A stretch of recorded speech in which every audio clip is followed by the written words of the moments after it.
নমস্কার বন্ধুরা, ইউনিক শিল্পীস কিচেনে সবাইকে স্বাগত। আজকে আমি ভেন্ডি বা ঢেঁড়সের একটি রেসিপি শেয়ার করব। আজকে আমার রেসিপি হচ্ছে দই ভেন্ডি বা দই ঢেঁড়স। তাহলে আসুন বন্ধুরা, দই ভেন্ডি আমরা কিভাবে বানাচ্ছি সেটা একটু দেখে নিই। দই ভেন্ডি বানানোর জন্য এখানে আমি নিয়ে নিয়েছি 400 গ্রাম মতো কচি ভেন্ডি। তো ভেন্ডিটাকে ভালো করে ধুয়ে নিয়েছি। এবার ভেন্ডিগুলোকে আমি এক এক করে কেটে নেব। তো দেখুন বন্ধুরা, এভাবে আমি ছোটো ছোটো টুকরো করে কেটে নিচ্ছি।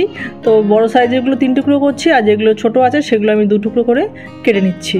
সবকটি ভেন্ডি আমার কেটে নেওয়া হয়ে গেছে। এদিকে আমি একটা মশলা বানিয়ে নিচ্ছি। যেহেতু দই ভেন্ডি বানাবো তাই দইটা প্রথমেই লাগবে। এখানে আমি 3 চামচ টক দই নিয়ে নিলাম, বড় চামচের 3 চামচ নিয়ে নিচ্ছি। হাফ চামচ জিরে গুঁড়ো, হাফ চামচ ধনের গুঁড়ো, আর নিয়ে নিচ্ছি হাফ চামচ লঙ্কার গুঁড়ো, আর নিয়ে নিলাম সামান্য একটুখানি গরম মশলা, আর নিয়ে নিলাম হাফ চামচ মতো চিনি, রান্নার স্বাদটা ব্যালেন্স করার জন্য। যেহেতু টক দই দিচ্ছি তাই একটু চিনির পরিমাণ দিতেই হবে। আর টক দইটা একটু টক বেশি, তাই আমি চিনির পরিমাণটা হাফ চামচ দিলাম। আর যদি টক দই একটুখানি টক কম মনে হয় তাহলে চিনির পরিমাণটা আরেকটু কমিয়ে দেবেন। এবার সব মশলা দিয়ে ভালো করে একটুখানি ফেটিয়ে নিলাম। মশলাটা ওদিকে রেডি করা হয়ে গেছে। এদিকে আমি কড়াই বসিয়ে দিয়েছি। কড়াইতে দিয়ে দিলাম একটুখানি সাদা তেল। আমি রান্নাটা সাদা তেলেই করছি, আপনারা চাইলে সর্ষের তেলেও করতে পারেন। তো তেলটা ভালো মতো গরম হয়ে গেছে। এবার তেলের মধ্যে যে ভেন্ডিগুলো কেটে রেখেছিলাম সেই ভেন্ডিগুলো দিয়ে একটুখানি ভেজে নেব। খুব বেশি ভেন্ডিগুলোকে ভাজবো না, 4 থেকে 5 মিনিট আমরা ভেন্ডিগুলোকে একটু ভেজে নেব। তো ভেন্ডিগুলো একটু নরম করার জন্য একটুখানি দিয়ে দিচ্ছি পরিমাণ মতো লবণ কিন্তু আমরা পরেও অ্যাড করব। একটু ভেন্ডিটা নরম করার জন্য একটু লবণ দিয়ে ভেন্ডিটাকে আমরা 4 থেকে 5 মিনিটের জন্য ভেজে নেব। তো দেখুন বন্ধুরা, ভেন্ডিটা ভাজা হয়ে গেছে। এর থেকে বেশি আর ভাজবো না, বাদ বাকি যেটুকু আছে সেটুকু আমরা রান্নাতেই হয়ে যাবে। ভেন্ডি তো সিদ্ধ হতে খুব বেশি সময় লাগে না, তাই ভেন্ডিটা আর খুব বেশি ভাজার প্রয়োজন নেই।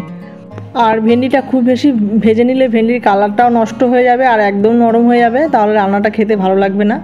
তো ভেন্ডি ভাজাটা ওদিকে তুলে রেখে দিলাম। এদিকে আমি কড়াইতে দিয়ে দিলাম পরিমাণ মতো তেল। তেলের পরিমাণটা অবশ্যই আপনারা আপনাদের প্রয়োজন অনুযায়ী দিয়ে নেবেন। আর দিয়ে দিলাম একটা শুকনো লঙ্কা, আর দিয়ে দিলাম সামান্য একটু গোটা সাদা জিরে। এবার জিরে আর শুকনো লঙ্কা একটু লাল লাল হয়ে গেলে তারপরে আমরা এর মধ্যে দিয়ে দেবো একটা বড় সাইজের পেঁয়াজ কুচিয়ে নিয়েছি, সেই কুচনো পেঁয়াজ। এবার পেঁয়াজটা দিয়ে 1 থেকে 2 মিনিট আমরা পেঁয়াজটাকে একটু লাল করে ভেজে নেব।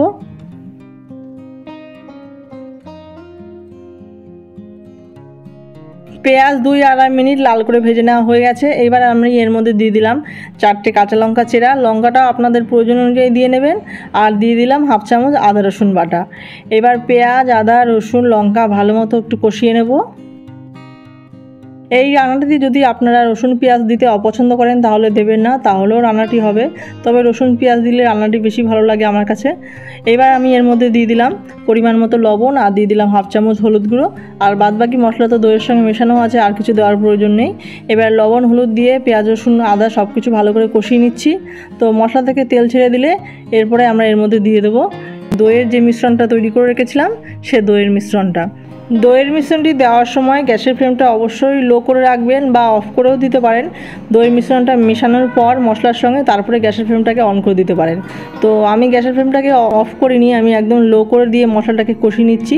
তো হাই ফ্লেমে যদি দইয়ের মিশ্রণটা ঢেলে দেওয়া হয় তাহলে কিন্তু দই কেটে যাওয়ার সম্ভাবনা থাকে। তো দেখুন বন্ধুরা, দইয়ের মিশ্রণটি আমার পুরোপুরি ঢালা হয়ে গেছে এবং মশলার সঙ্গে ভালো করে মেশানো হয়ে গেছে। এবার ভালো করে কষিয়ে নেব।